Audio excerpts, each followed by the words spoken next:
고린도후서 10장 1절부터 6절입니다. 고린도후서 10장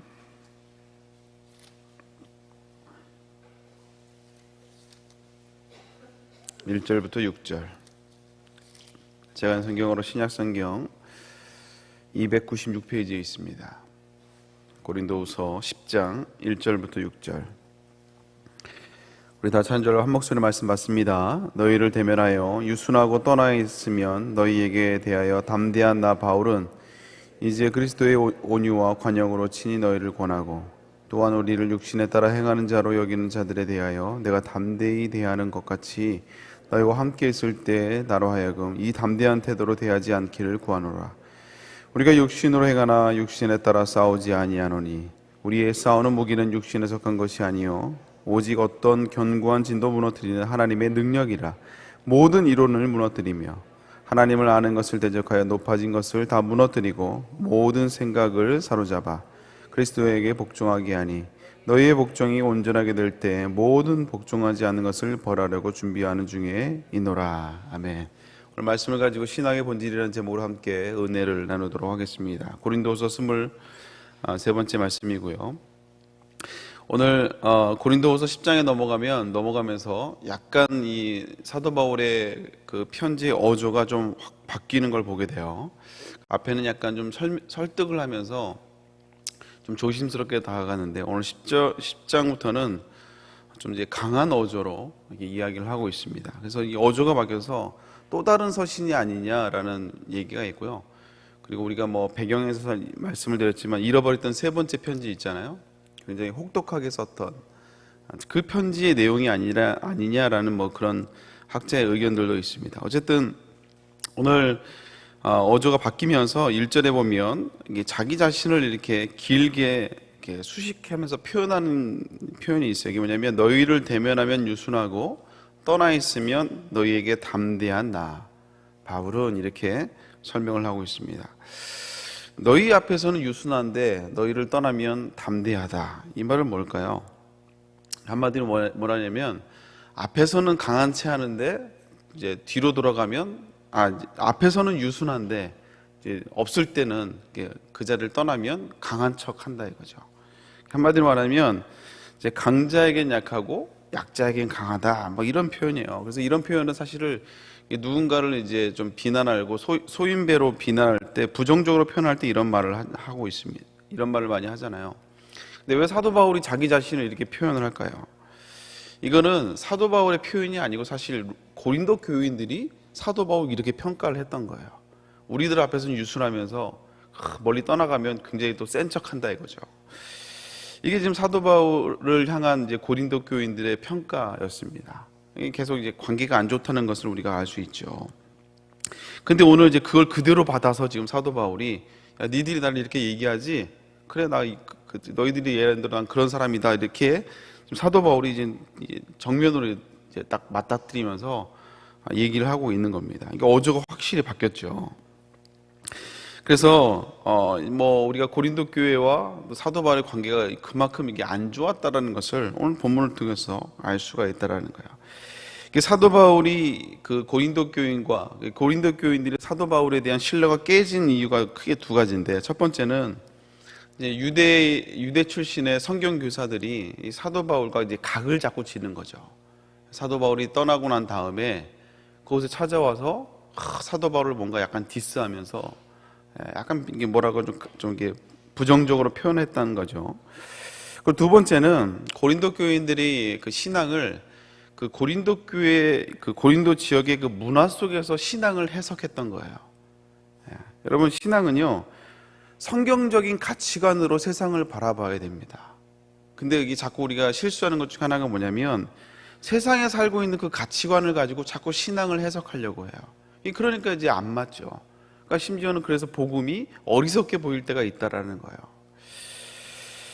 이 헬라 문학과 이 철학의 영향을 받았던 이 고린도 이 지역에 그 문화를 가지고 그대로 교회에 들어와서 교회를 바라보려고 하니까 이 이제 복음이 이제 뭘까요? 좀 이렇게 어리석게 보이고 문제가 있었다는 것입니다. 그 중에 하나가 뭐냐면 제가 계속 몇 번씩 설명을 해드렸지만 당시에 고린도 쪽에 유행했던 게 뭐냐면 이 소피스트, 이 철학자들의 강연이었어요. 그래서 할 일 없는 이 철학자들이 고린도 지역에 다 몰려들었습니다. 몰려들었던 이유는 뭐냐? 이 신도시이기 때문에 굉장히 부유했던 동네였거든요. 그래서 그 지역에 있던 신흥 부자들이 이 철학자들을 스폰을 해줬어요. 그래서 말 잘하는 철학자들, 관중들에게, 회중들에게 인기가 많았던 이 철학자들을 이 부자들에게 후원을 해줬습니다. 그래서 할 일 없는 이 철학자는 일을 안 하니까요. 이 말로 먹고 사는 사람들이라 여기서 이제 부자들이 이게 스폰을 해주니까 말 잘하는 철학자들이 그곳에 모여들기 시작한 거예요. 그래서 그 당시에 고린도 지역에 발달했던 것 중 하나가 뭐냐면 이 수사하기, 말을 하는 이 능력들이 굉장히 많이 발달을 했습니다. 이런 이 헬라 철학의 문화 배경 속에서 이 사도 바울은요, 사실 언변이 좋지 않았거든요. 글은 잘 썼는데 설교는 잘 못했어요. 그러니까 이 당시에 이런 문화 속에서 수사학이 발달되었던 이 문화 속에서 이 교회를 개척한 이 사도 바울은요, 굉장히 뭐랄까 좀 이렇게 격이 떨어지는 거죠, 한마디로. 수준이 영 마음에 안 드는 거예요. 그리고 이제 고린도 교회들은 신비한 영적인 체험들을 원했는데 사도 바울은 신비한 영적인 체험보다 아니다, 이 기독교의 능력은 복음에 있다. 자꾸 이제 복음만을 가리키는 거예요. 그러니까 이제 뭔가 좀 이렇게 신비한 것들을 경험하고 이러면 뭔가 확 이 느낌이 있는데 자꾸 복음만을 강조하다 보니까 약간 시시해 보이는 거죠. 그래서 이제 고린도 교인들 향해서 사도 바울이 7절에 이제 읽진 않았지만 7절에 보면 너희들은 자꾸 외모만 본다, 이거 외모만. 겉에 드러나는 것들만 자꾸 강조하는데 그게 아니다라고 이제 사도 바울은 표현하죠.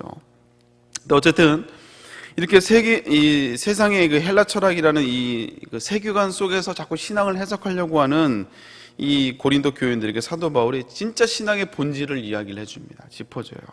그리고 그 신앙의 본질을 이야기할 때 하나의 메타포를 써요. 비유를 쓰는데 그게 뭐냐? 전쟁의 메타포를 씁니다. 이제 고대에 전쟁을 하게 되면 단순히 몇 개의 진만을 이제 이렇게 점령했다고 해서 전쟁에 승리하는 게 아니잖아요. 우리가 뭐 영화에서도 많이 봤지만 완전한 승리를 위해서는 진들을 다 부수고 그리고 난 다음에 적을 성을 함락하고 난 다음에요. 그 다음에 그 첨탑 위에 있는 그 길을 내립니다. 그 길을 점령을 해야 돼요. 그 길을 바꾸죠. 그리고 거기서 끝나는 것이 아니라 이제 그 성에 있는 그 왕을 데려다가 이제 아군의 왕에게 왕 앞에서 이제 무릎 꿇고 절을 하게 만듭니다. 이게 이제 대표성이죠. 그럼으로써 이제 완전한 승리가 이루어지게 되는 거예요.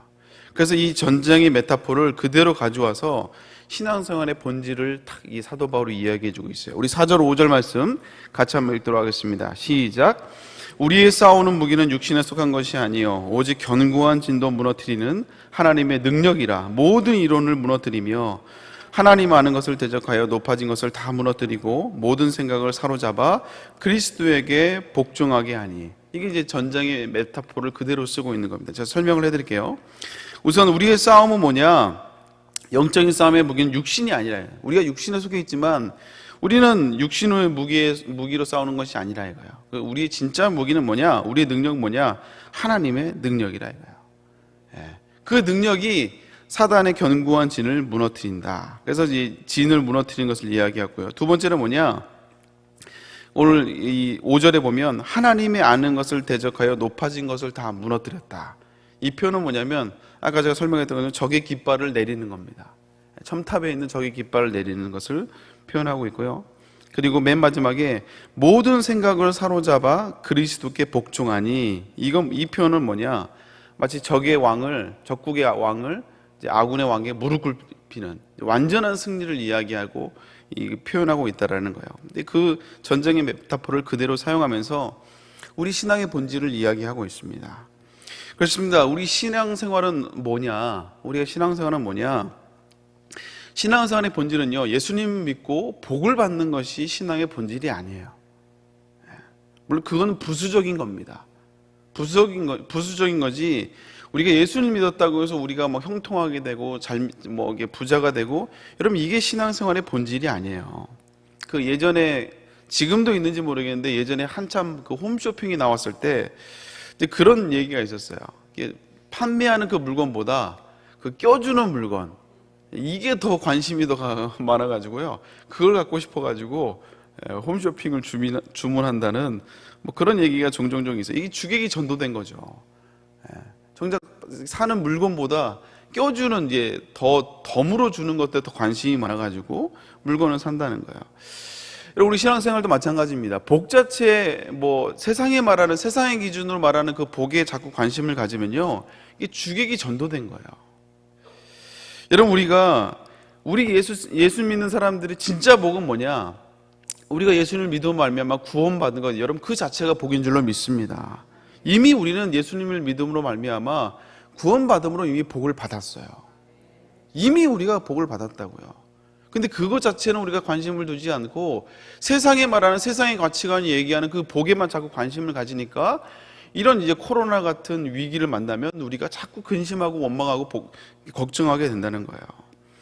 여러분, 코로나로 인해서 우리 경기 침체로 말미암아 어떤 사람은 뭐 역설적으로 잘 되는 사람도 있죠. 그러나 대부분의 많은 사람들은 오히려 경제적인 위기를 경험했어요. 그러나 여러분, 잘 되든 아니면 경제적인 위기를 겪든 여러분 그거와 상관없이 이미 우리는 복을 받은 사람인 줄 믿습니다. 왜냐하면 우리는 구원받았기 때문에 그래요. 여러분, 거기에 우리의 신앙생활의 본질이 있다는 거예요. 그리고 우리가 구원받았다는 것은요, 단순히 천국 티켓 하나 땄다는 그런 의미가 아닙니다. 마치 보험을 들듯이, 생명보험 들듯이, 보험 들어놨으니까 혹시나 사고 나도 병에 걸려도 안심이야. 여러분, 그 차원이 아니에요. 우리가 예수님을 나의 구주로 영접했다는 것은 예전의 삶의 주인이 나였는데 이제 예수님을 믿음으로 말미암아 내 삶의 주인을 내가 아닌 예수 그리스도로 바꾸는 것입니다. 여러분, 이게 예수님을 믿는다는 뜻이에요. 아멘입니까? 그래서 예수님을 우리가 고백할 때 그 담임 목사님이 자주 말씀하셨지만 세이비어라는, 구원자라는 의미도 있지만요, 로드라는 표현도 있어요. 주인이라는 말입니다. 내 삶의 주인이라는 거예요. 그래서 우리가 주님을 고백할 때 내 삶의 주인이 내가 아니라, 예전에는 내 생각대로 내가 원하는 대로 내 뜻대로 살았지만 예수님을 믿음으로 말미암아 이제는 내 뜻이 아니라 하나님의 뜻에 순종하며 살아가는 것. 여러분, 초대교회 때는 이 로드라는 고백 때문에 순교를 당했다고요.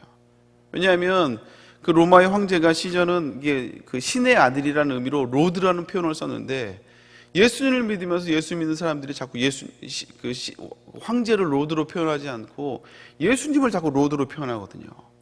그러니까 왕에 대한 반역이라 생각하고 로드가 어떻게 두 명이 되냐, 이게 말이 안 된다고 해서 그래서 예수 믿는 사람들을 다 이제 사형에 처했던 거예요. 핍박을 했다는 것이죠. 여러분, 우리가 표현하는 이 주님을 나의 주로 고백하는 이 표현은요, 쉬운 표현이 아닙니다. 그리고 그것이 진짜 예전에 내 삶으로 내 뜻대로 내 생각대로 살았던 내 모습이 예수님을 믿음으로 말미암아 이제 바뀌게 되는 거예요. 예수님을 나의 주인으로 바뀌게 된다는 것이죠. 그래서 신앙생활의 본질은 내 삶의 문제가 해결되지 않고 이러면 2차원이 아니고요.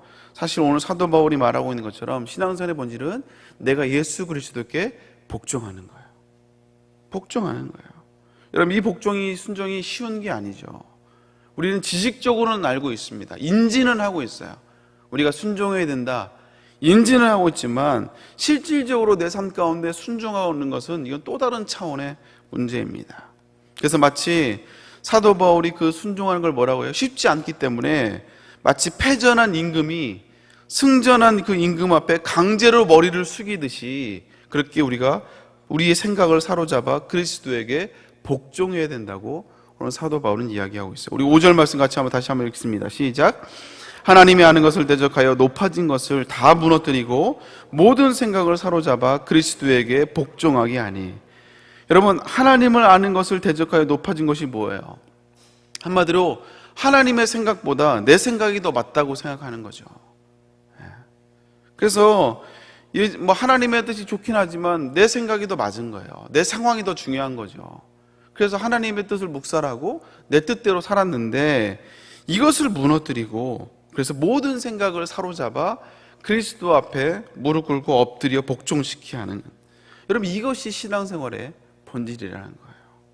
그리고 이 그리스도께 복종하는 이 훈련이 구원받은 자들이 평생 훈련받아야 될 훈련의 내용이라는 것입니다. 신앙생활을 이제 시작한 사람만 하는 것이 아니라 30년을 믿어도 50년을 믿어도 우리가 죽기 전 주님이 부르시는 그 순간까지 우리가 평생 훈련받아야 할 내용이 바로 우리의 생각을 사로잡아 그리스도께 복종하는 이 훈련이 우리가 받아야 될 훈련이라는 거예요. 왜 그렇습니까? 이게 익숙하지 않기 때문에 그래요. 절대 익숙하지 않기 때문에 그렇습니다. 지식적으로는 알고 있지만 그러나 이 머리로 알고 있는 게 이 가슴으로 내려오지 않는 거예요. 그래서 순종하기가 쉽지 않다는 것입니다. 그래서 이게 실천하고 내 삶에 체득되기 위해서는 결국 이게 안 되는 거기 때문에 훈련을 받아야 되는 거예요. 훈련을.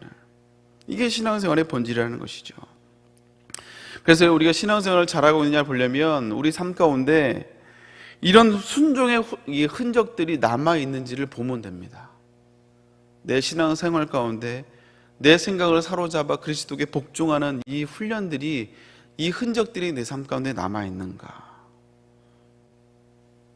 하나님의 말씀에 순종해 본 경험들, 안 되니까 할 수 있게 해달라고 말씀을 통해서 우리가 깨닫긴 했는데 이게 내 삶 가운데 순종이 안 되니까 이걸 순종하게 해달라고 몸부림치며 하나님 앞에 기도했던 이 삶의 흔적들이 있어야 된다는 거예요. 그리고 순종했을 때 더 큰 하나님의 임재를 경험한 이 고백들이 이 삶 가운데 있어야 된다는 것이죠.